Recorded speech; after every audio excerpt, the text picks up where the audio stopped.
বিয়ের আগে টেনশন করতাম পরীক্ষার দিন যে সকালবেলা কখন ঘুম থেকে উঠবো, কখন থেকে পড়া রিভাইজ দিব, তারপর পরীক্ষা দিতে যাব। আর বিয়ের পরে টেনশন করি কখন বাচ্চাকে খাওয়াবো, কখন পরীক্ষা দিতে যাব। হ্যালো এভরিওয়ান, আসসালামু আলাইকুম। সকালবেলা ঘুম থেকে উঠে বাচ্চার খাবার রান্না করে সবকিছু রেডি করে তারপর বের হয়েছে। আজকে ট্রাম পেপারের ভাইবা ছিল, বাবা ছেলে ঘুমাচ্ছে আর আমি একা একা যাচ্ছি পরীক্ষা দিতে। আজকে বাইরেও অনেক গরম ছিল, পরীক্ষা আমার সকাল 9টার দিকে ছিল, তো আজকে আমার একটু লেটই হয়ে গিয়েছে। আর এই টাইমে যেহেতু অফিস টাইম থাকে, সিএনজির ভাড়াও ডাবল ছিল। মানে এটা আমার সাথে নতুন কিছু না, এটা আমার সাথে প্রতিদিনই হয়। মানে যখন আমি বাইরে যাই তখনই আমার সাথে এরকমই হয়। যেদিন আমি বাইরে যাব সেদিন বাসার সামনে হাঁটু সমান পানি থাকবে, না হলে রাস্তায় অনেক জ্যাম থাকবে, না হয় অনেক গরম থাকবে, সাথে তো আরো অনেক ঝামেলা থাকবেই। ওই দিন আমার জামাইয়েরও অফিসে তাড়াতাড়ি যেতে হবে, আবার বাসার হেল্পিং হ্যান্ডও থাকবে না, বা আসলেও তার কাজ গুছিয়ে দিয়ে আসতে হবে। ট্রাম পেপারের কপিটাও আমি নিলাম, সাইন করলাম, তারপর আমি ভাইবা দিতে চলে গেলাম। বিয়ের আগের জীবনটাই কত সুন্দর, তাই না? সবাই শাড়ি টাড়ি পরে একদম সাজুগুজু করে এসেছে ভাইবা দিতে। আর আমার তো শাড়ি পরা দূরের কথা, আমার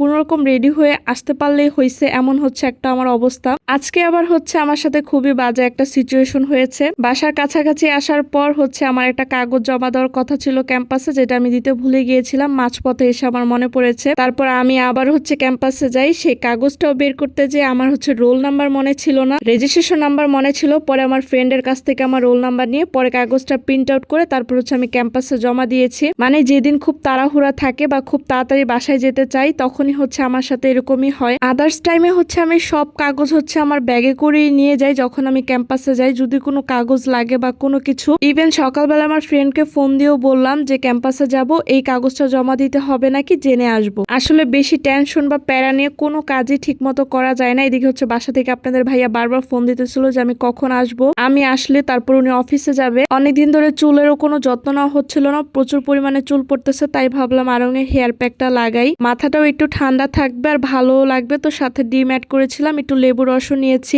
এমনিতেই মাথাটা গরম, বাইরে এত দৌড়াদৌড়ি করে আসলাম, এক কাজ দুইবার করতে হলো। বাসায় এসে তো আরো মাথা গরম হয়ে যায়। তো সোফা আমার ছেলে একদম নিচে ঘর বানিয়ে তারপর খেলে। অনেকদিন ধরে সোফার কাবার লাগানো হচ্ছিল না, তো মাথায় হেয়ার প্যাক লাগানোর পর বাসায় এসে আগে সোফার কাবারটা আগে লাগালাম। এর ফাঁকে একটু লেবুর শরবত বানিয়ে নিলাম। বাইরে দেখতেই পাচ্ছেন কতটা রোদ, এত গরম ছিল এই দুপুর বেলায় বলার মতো না। তো আজকে আমার রান্না বান্না থেকে ছুটি ছিল, আপনাদের ভাইয়া বলেছে কিছু রান্না করা লাগবে না, পটল আলু যে চিংড়ি মাছ রান্না করেছিলাম ওইটাই আছে, দরকার হলে রাতে আপনার ভাইয়া বলেছে ডিম ভেজে খাবে, যার কারণে আজকাল কোনো রান্নাই করা হয়নি। তো তখন 3টা-4টার দিকে আমি ভাবলাম যে একটু চা বানাই, সাথে একটু নুডলস রান্না করি। বিকাল আর দুপুরের মাঝামাঝি সময় অনেক ক্ষুধা লাগে আমার, যেহেতু দুপুরবেলায় কিছু খাওয়া হয়নি। সায়ানকেও ঘুম পাড়িয়ে দিয়েছি, তাই ভাবলাম যে এখন নুডলস রান্না করি। আর চা না খেলে আমার ভালোই লাগে না, যেহেতু সকালবেলা চা খাওয়া হয়নি, সকালবেলা ওইভাবে সময় পাইনি। বিয়ের পর নিজের জন্য সময় বের করা অনেক কষ্ট। তারপর আমি চেষ্টা করি সব সময় নিজেকে একটু সময় দিতে, নিজের শখগুলাকে পূরণ করতে। যেদিন মন খারাপ থাকে সেদিন কিন্তু কোনো কাজই করতে মন চায় না, আর করতেও ভালো লাগে না। এই জন্য আমি চেষ্টা করি সবসময় আমার মনটাকে ভালো রাখার, আমার পছন্দের জিনিসগুলো করার। তো দুপুরবেলায় কিন্তু ভালোই রোদ ছিল রান্নাঘরে, আর এখন দেখা যায় ওয়েদারটা এমন, এই